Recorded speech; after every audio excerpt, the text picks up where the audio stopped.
Hello दोस्तों, स्वागत है मेरे YouTube चैनल हिंदी सागर अध्यापिका पर आप लोगों का। मुझे दोस्तों, कैसे हैं आप सब? और मुझे उम्मीद है कि आप सब अच्छे से होंगे और अच्छे से पढ़ाई कर रहे होंगे। आज हम यूथ कंपटीशन टाइम्स का सॉल्व पेपर सॉल्व करेंगे, जो कि परीक्षा की दृष्टि से बहुत महत्वपूर्ण होगा, जैसे LT grade, TGT, PGT, GIC, GDC, KVS, NVS में यह बहुत सहायक सिद्ध होता है। चलिए दोस्तों, तो शुरू करते हैं हम यूथ कंपटीशन को। ठीक है, सर्वप्रथम हम हिंदी साहित्य का इतिहास से शुरू करते हैं। आइए दोस्तों, चलो शुरू करते हैं हम हिंदी साहित्य का इतिहास। सर्वप्रथम हम हिंदी साहित्य ग्रंथ नामकरण एवं काल विभाजन। क्वेश्चन नंबर 1, हिंदी शब्द सागर संपादित ग्रंथ है। ये क्वेश्चन आपका यूपी PGT 2013, यूपी TGT 2003 में आया है। इसके number A Ramchandra Shukla, B Shyam Sundar Das, C Hazari Prasad Dwivedi, D doctor Nagendra. Answer बताइए आप सब। ठीक है दोस्तों, चलो इसका सही आंसर होगा डॉक्टर श्याम सुंदर दास। व्याख्या देखते हैं। हिंदी शब्द सागर नामक ग्रंथ श्याम सुंदर दास द्वारा संपादित तथा काशी नागरी प्रचारणी सभा द्वारा प्रकाशित किया गया है। यह आचार्य रामचंद्र शुक्ल द्वारा रचित हिंदी साहित्य का इतिहास सन 1929 में हिंदी शब्द सागर नामक इसी ग्रंथ की भूमिका के रूप में प्रकाशित हुआ था। हिंदी वैज्ञानिक कोश पृथ्वीराज रासो, छत्र प्रकाश, इंद्रावती, चंद्रावती, हमीर रासो, परमल रासो, रानी केतकी की कहानी आदि कृतियों का संपादन श्री श्याम सुंदर दास ने किया है। अब चलते हैं क्वेश्चन नंबर 2, हिंदी साहित्य की भूमिका। पुस्तक के लेखक कौन हैं? A Ramchandra Shukla, B Ram Kumar Verma, C Vishwanath Prasad, D Hazari Prasad Dwivedi. बताइए दोस्तों, इसमें कौन सा आंसर होगा? चलिए आइए अब शुरू करते। ये है आपका D क्वेश्चन, हजारी प्रसाद द्विवेदी। व्याख्या देखिए। इतिहास ग्रंथ, प्रकाशन वर्ष और इतिहासकार। हिंदी साहित्य की भूमिका 1940 ईस्वी। हिंदी साहित्य उद्भव और विकास 1952 ईस्वी। हिंदी साहित्य का इतिहास 1952 ईस्वी। डॉक्टर आचार्य हजारी प्रसाद द्विवेदी द्वारा ये 3 इतिहास ग्रंथ लिखे गए हैं। हिंदी साहित्य की भूमिका 1940 ईस्वी। हिंदी साहित्य का इतिहास उद्भव 1952 और 52। हिंदी साहित्य का आदिकाल 1952 ईस्वी। हिंदी साहित्य का इतिहास 1929, आचार्य रामचंद्र शुक्ल।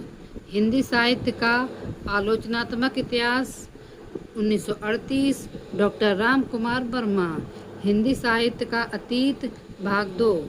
भाग 1 है 1959 ईस्वी, भाग 2 है 1960। इसके संपादक इतिहासकार हैं विश्वनाथ प्रसाद।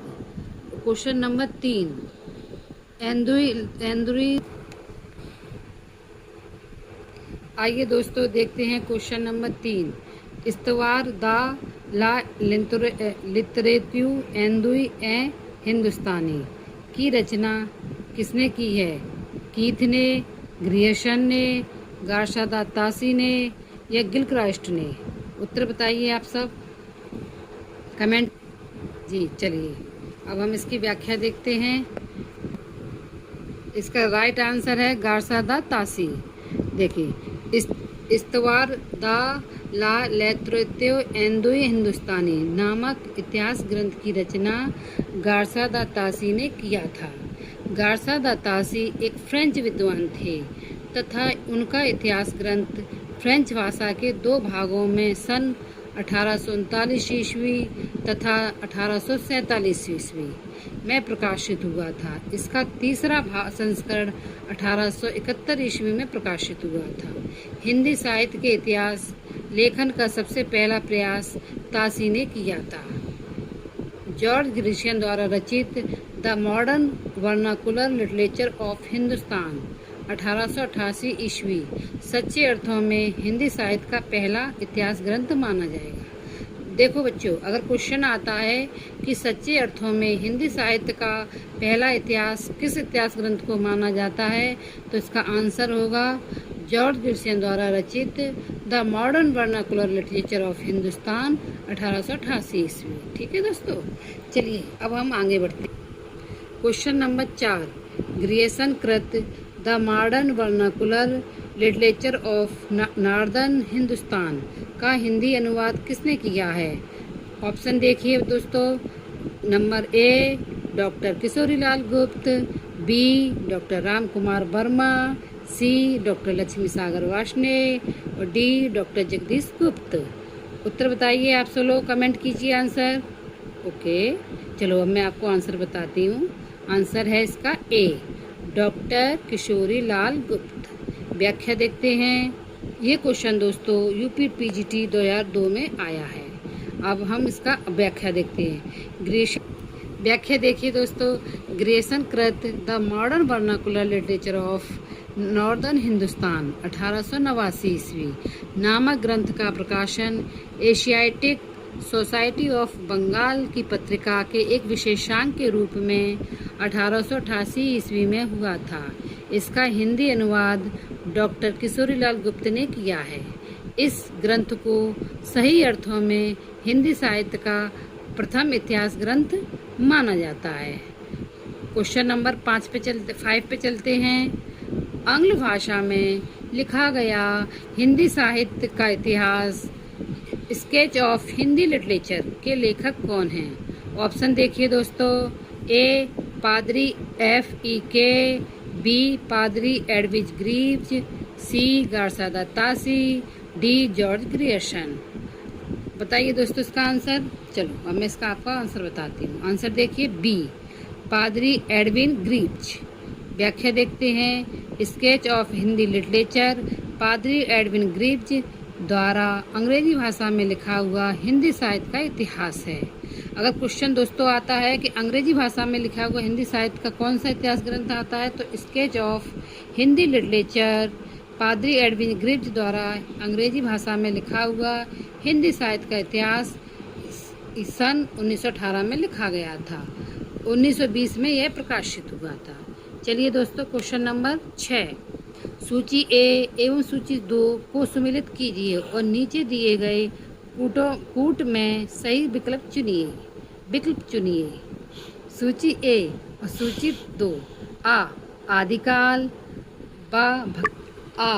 आदिकाल, बा भक्तिकाल, सा रीतिकाल, दा आधुनिक काल। पॉइंट नंबर इसमें देखिए। 1 नंबर 1 आलम, 2 में भारतेंदु हरिश्चंद्र, 3 में अमीर खुसरो और 4 में जायसी। बताइए दोस्तों इसको। अब हम इसका मिलाते हैं। सी देखिए, सी आ का हो जाएगा, आ का हो जाएगा, आदिकाल का हो जाएगा अमीर खुसरो, और ब भक्तिकाल का हो जाएगा जायसी, भक्तिकाल का हो जाएगा जायसी, और रीतिकाल का हो जाएगा आलम, और आधुनिक काल का हो जाएगा भारतेंदु हरिश्चंद्र। व्याख्या देखिए दोस्तों। उपयुक्त विकल्प का सही संबंध निम्न है। आदिकाल अमीर खुसरो, भक्तिकाल मलिक मोहम्मद जायसी, रीतिकाल कवि आलम, आधुनिक काल भारतेंदु हरिश्चंद्र। आइए दोस्तों चलते हैं क्वेश्चन नंबर 7।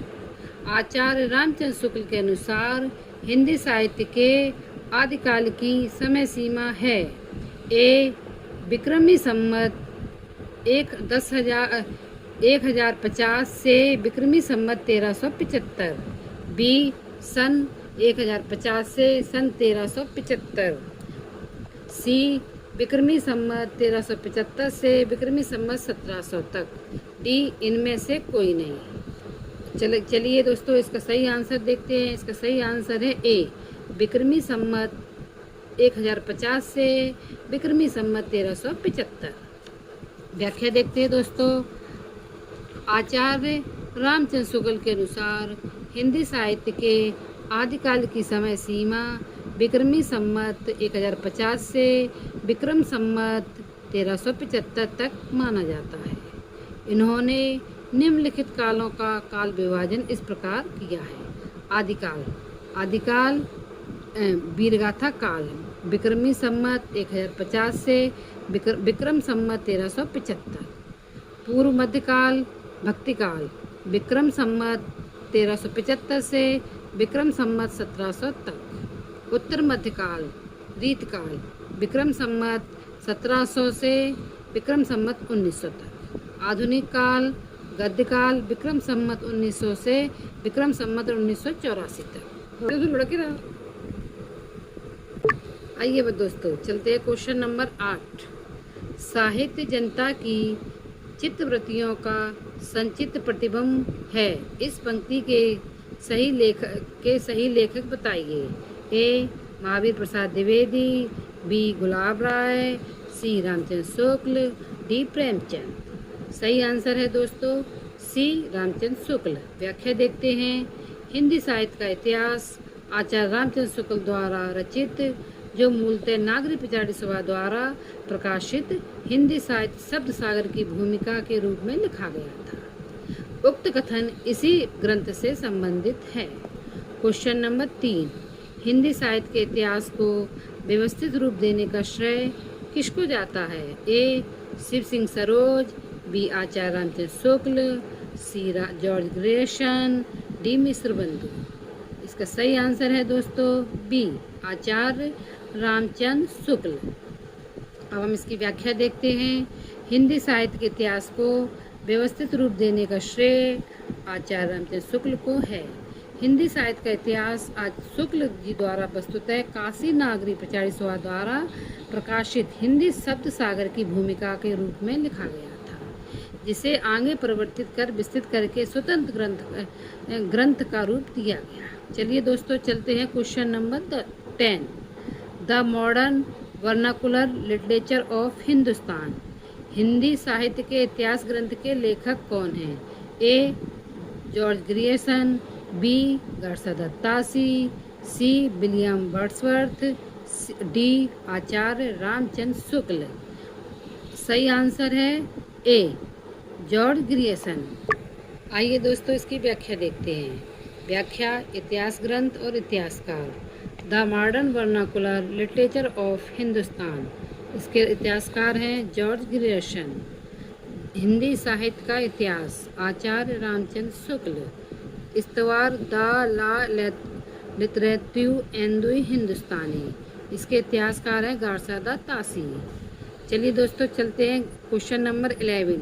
भक्तिकाल का नाम पूर्व मध्यकाल किस आचार्य ने दिया है? ऑप्शन देखिए। A, doctor Nagendra, B, doctor Ram Kumar Verma, C, Acharya Nand Dulare Vajpeyi, D, Acharya Hazari Prasad Dwivedi. उत्तर देखिए डी, आचार्य हजारी प्रसाद द्विवेदी। व्याख्या देखते हैं। आचार्य हजारी प्रसाद द्विवेदी ने हिंदी साहित्य के भक्तिकाल को पूर्व मध्यकाल तथा रीतकाल को उत्तर मध्यकाल नाम दिया है, जबकि आचार्य रामचंद्र शुक्ल ने मध्यकाल को भक्तिकाल तथा रीतकाल में विभाजित किया है। जॉर्ज ग्रियर्सन 1400 ईस्वी से ही भक्तिकाल की शुरुआत मानते हैं, जो उचित प्रतीत होता है। भक्तिकाल के नामकरण के संबंध में कोई विवाद नहीं है। भक्ति तत्कालीन साहित्य का आंतरिक भाव है। ओके दोस्तों, बताइए आपको यह क्लास कैसी लगी।